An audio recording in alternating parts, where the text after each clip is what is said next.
Subscribe now and press the bell icon. Never miss an update. Hello students, welcome to my YouTube channel के coaching classes. मैं हूं कौशल sir और आज मैं आपको पढ़ाऊंगा व्हीटस्टोन ब्रिज। ठीक है, व्हीटस्टोन ब्रिज पिछले वीडियोस में हमने देखा था किरचॉफ के नियम। किरचॉफ के दो नियम होते हैं, धारा का नियम, पास का नियम। अगर आपने वो वीडियो नहीं देखा है तो वो वीडियो देख लीजिए। जब तक आप वो वीडियो नहीं देखेंगे आपको किरचॉफ व्हीटस्टोन ब्रिज बिल्कुल भी समझ में नहीं आएगा। तो पहले आप किरचॉफ के नियम देख लीजिए, उसके बाद हम व्हीटस्टोन ब्रिज आप देखिए कि आपको पूरा समझ में आएगा।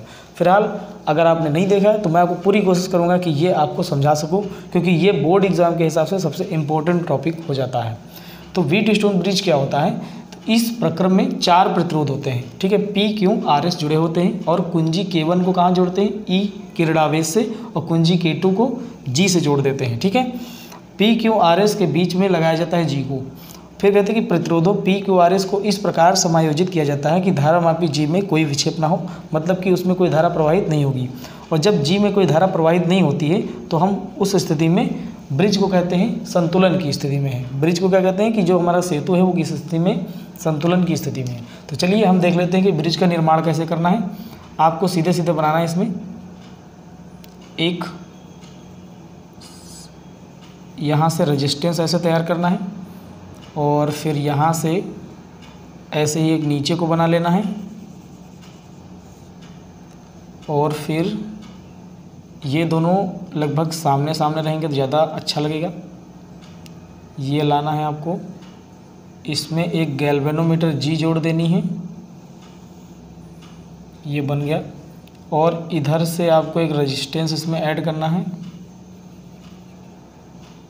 और एक यहाँ से, ठीक है, यहाँ से एक रेजिस्टेंस आपको ऐड करना होगा। ये भी लगभग सामने सामने आना चाहिए, ये दोनों। ठीक है, तो लगभग सामने सामने कर लो इसको, अच्छा लगेगा थोड़ा सा।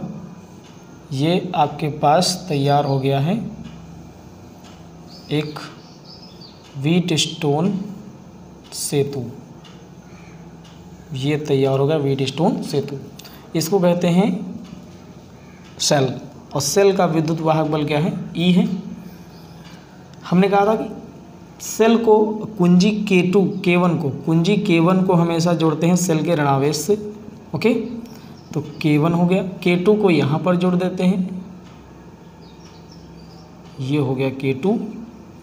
अब समझो, ये हो गया आपका P, ये Q, ये R, ये S। Okay, P, Q, R, S को कुछ इस प्रकार से समायोजित किया जाता है कि इसका ये जो सिरा है इसको मैं कह देता हूँ A, नाम दे देते हैं इसको हम। ठीक है, A, B, C, D। ठीक है, A, B, C, D मैंने इनका नाम दे दिया और इसको कहते हैं A, B, C और इसको कहते हैं D, ऐसे मानो। ठीक है, इसको D मानो, A, B, C, D। ठीक, तो इसमें एक चीज़ समझो कि जो हमारा ब्रिज का ये 4 प्रतिरोध हैं, इन प्रतिरोधों को कुछ इस प्रकार से समायोजित किया जाता है कि ये जो है धारा में कोई विक्षेप ना हो, अर्थात धारामापी में कोई विक्षेप ना हो, अर्थात इस वाली लाइन में कोई भी धारा प्रवाहित नहीं होगी। वो कैसे? कि जब हम धारा प्रवाहित करेंगे तो जितनी धारा इस सिरे में होगी उतनी धारा इस सिरे में होगी, यानी कि इसमें उत्पन्न, इस सिरे पर उत्पन्न विभव और इस सिरे पर उत्पन्न विभव एक दूसरे के जस्ट बराबर हो जाते हैं, जिसके कारण ये दोनों बराबर प्लस विपरीत होने के कारण एक दूसरे को निरस्त कर देते हैं और इस तार में, धारामापी वाले तार में कोई भी धारा प्रवाहित नहीं होती है। तो अगर इस तार में कोई धारा प्रवाहित नहीं होगी तो जितनी इस तार में आएगी उतनी इधर जाएगी, है कि नहीं भाई? इस तार में अगर 5 एम्पियर की धारा आ रही है और इसमें कोई जा नहीं रही है तो मतलब इधर कितनी जाएगी? 5 एम्पियर की जाएगी। ठीक है, यही चीज़ समझाना चाहते हैं। तो आगे देखो कैसे करेंगे। यहाँ से जब हम धारा प्रवाहित करेंगे, सेल को चालू करेंगे तो बहेगी कौन सी धारा? I, और ये I यहाँ से चलेगी तो यहाँ 2 भागों में बट जाएगी। इधर चली जाएगी I1 और इधर चली जाएगी I2। तो इस वाले में I1 धारा बहेगी और यहाँ भी क्या बहेगी, I1 ही बहेगी। क्यों? क्योंकि इस वाले में तो जानी नहीं है, इस वाले में जो धारा बह रही है वो शून्य है। यानी कि यहाँ हम लिख सकते हैं इसमें जो बह रही है I बराबर 0, ठीक है, इसमें कोई धारा नहीं प्रवाहित हो रही है। इसके बाद इधर से देखते हैं I2 यहाँ जाती है, तो मैंने कहा इसमें तो धारा जानी ही नहीं है, I बराबर 0, तो I2 पूरी इधर चली जाएगी, पूरी I2 किधर चली जाएगी, इधर चली जाएगी, और ये दोनों फिर आकर के यहाँ पर मिल जाती हैं, यहाँ बहेगी I1 प्लस I2। वो I1 प्लस I2 इसमें नहीं, टोटल I1 प्लस I2 नहीं, ये टोटल I1 प्लस I2 कहाँ से निकली थी, I से निकली थी।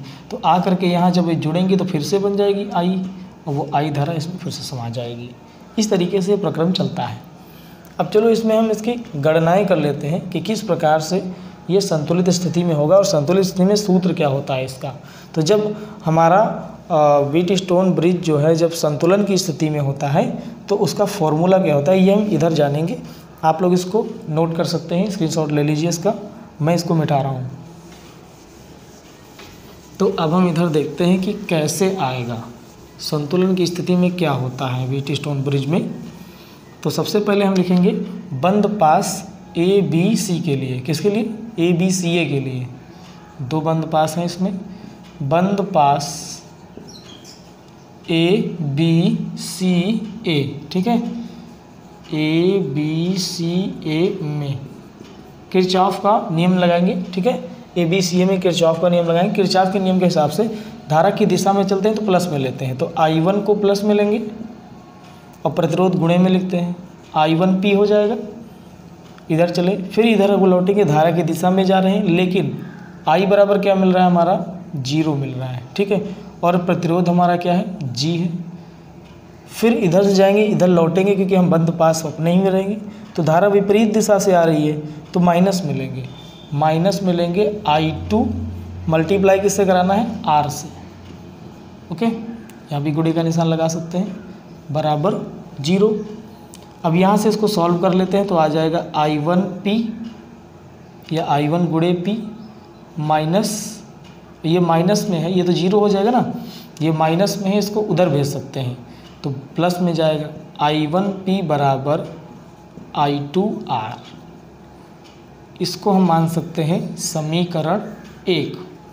अब हम चलेंगे दूसरे बंद पास के लिए, लिखेंगे बंद पास किसमें BDCB, ठीक है, BDCB में, बंद पास BDCB में, इसमें भी किरचॉफ लॉ लगाएंगे। यहाँ से चलेंगे तो I1Q,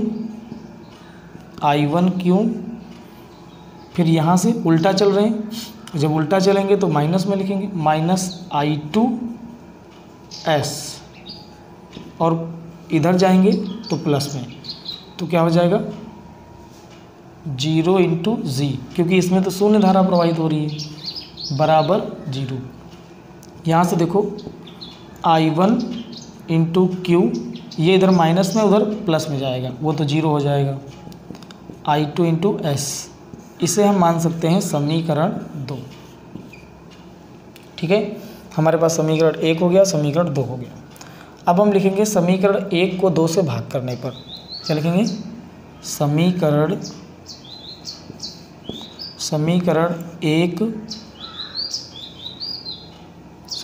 1 को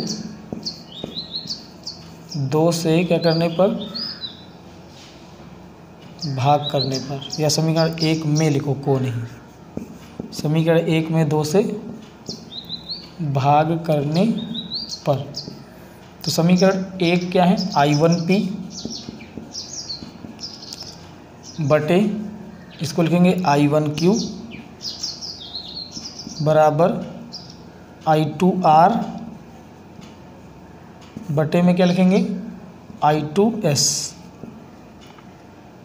उधर I2S है ना, उधर I2R है, तो I1 से I1 कट गया, I2 से I2 कट गया, तो हमारे पास क्या प्राप्त हुआ, हमारे पास प्राप्त हुआ P/Q बराबर R/S। यही होता है संतुलन की स्थिति में। ठीक है, तो जब ब्रिज संतुलन की स्थिति में होगा तो उसका फॉर्मूला होगा P/Q = R/S। आया समझ में? ये था आपका व्हीटस्टोन ब्रिज, इसे कहते हैं व्हीटस्टोन सेतु। और संतुलन की स्थिति में व्हीटस्टोन सेतु में क्या होता है कि P/Q = R/S होता है। तो आज का वीडियो समझ में आया होगा आपको, ये पूरा टॉपिक समझ में आ गया होगा। ठीक है, अगर ये समझ में आया है तो वीडियो को लाइक कीजिए और शेयर कीजिए और चैनल को सब्सक्राइब करना मत भूलिएगा। मिलते हैं अगले टॉपिक में मीटर ब्रिज के साथ, मीटर सेतु के साथ। तब तक के लिए नमस्कार।